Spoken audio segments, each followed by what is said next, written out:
The offense of the Lord. On one occasion, involving John the Baptist, the Lord said, "Blessed is he, whosoever shall find no occasion of stumbling in me." In Darby's version it reads, "Blessed is whosoever shall not be offended in me." What does this mean? It means that we do not like what the Lord does. And from our perspective, we have good reason for not liking it. In our own eyes, we ought to be offended. That is the offense of the Lord. What the Lord did or did not do caused John the Baptist to be offended. John was not offended by the Pharisees or the publicans, but by the Lord. And from his standpoint, he had reason to be offended. Why was he offended? He had hoped that Israel would be restored as a nation, that the kingdom would be reestablished in justice and righteousness. He had hoped the Lord would bring in a revival. The first Elijah had gone up to Mount Carmel and had wrought mightily. Israel was revived and Elijah's ministry vindicated. But the second Elijah, John the Baptist, was put into prison and was soon to be killed, and yet no national restoration was in sight. So John sent a message to the Lord because he was greatly offended.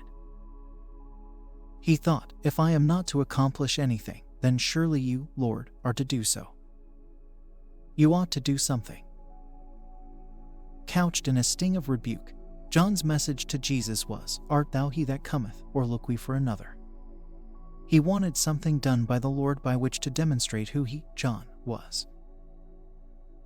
From John's viewpoint, nothing had been done thus far by Jesus to show who he indeed was, and thus nothing done by which to vindicate his ministry, which had now by his imprisonment come to an end. To not be offended in me is not to be offended by what the Lord does or does not do.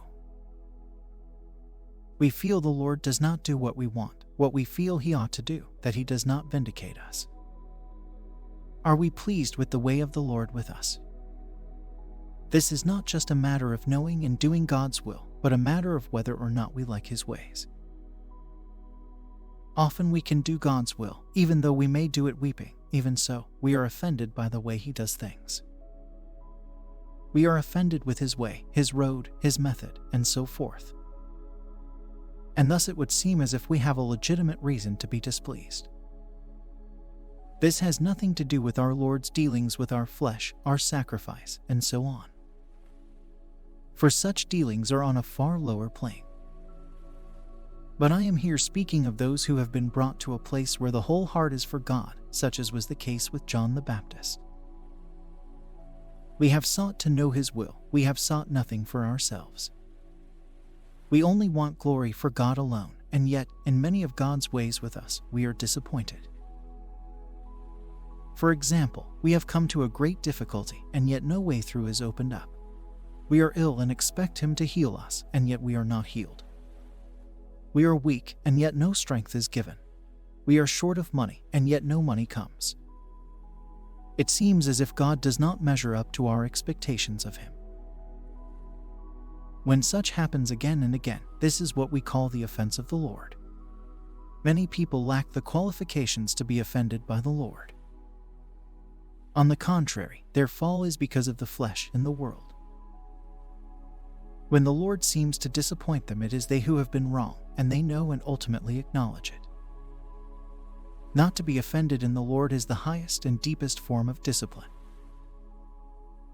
Often we feel the Lord must come in because of his testimony, because his honor and his faithfulness are at stake, yet he does not come in. God led the children of Israel out of Egypt, and then they were pursued.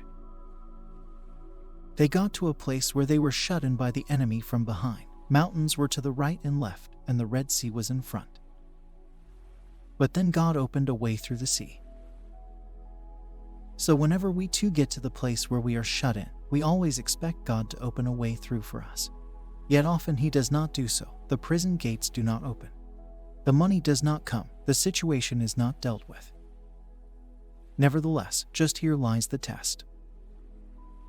Those who love the ways of the Lord can look up and say, "You are not pleased for us to die in Egypt, but you are pleased for us to die near the Red Sea." Whether the Red Sea opens or not, we are content, we are glad.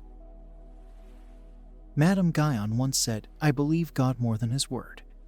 Even though God does not seem to keep His promise, we believe Him in spite of that. Now this is to not be offended in the Lord. When there has been an utter consecration, more than when we are saved, more than when we give ourselves to His service, when there is a mighty consecration and awesome devotion to Him, it is when we get to that place that then we expect God to do something for us. If we have such an utterness towards the Lord, then we have a great expectancy. If, of course, we have not got to that stage, we can explain away much of everything which happens to us on the ground of our own weakness, that it is because we were wrong or mistaken, etc. But if we get to that place of utterness with the Lord just now described, wherein we expect to see God's deliverance, and yet He does not come in, wherein we feel we have a right for God to do such and such and He does not do it, that is the offense of the Lord of which we have been speaking. Yet it is those who are not offended who are blessed. We need, therefore, to get to a point where we have a liking for His ways, where we can say, "If you, Lord, act according to your promise, good, but if not, it is also good." There will indeed come a day when all things shall be explained and we shall see that God was right. At the present moment, however, His ways are much higher than our ways, and so we at times cannot see and understand. But when we stand before the judgment seat, not only will it be the occasion at which we shall be judged, it will also be the occasion at which God, again, I reverently stated, will have to explain things to us. There will be many cases in which I thought I was right but I was wrong. Yet there will also be other cases about which God will say, "I was right, but you were right also."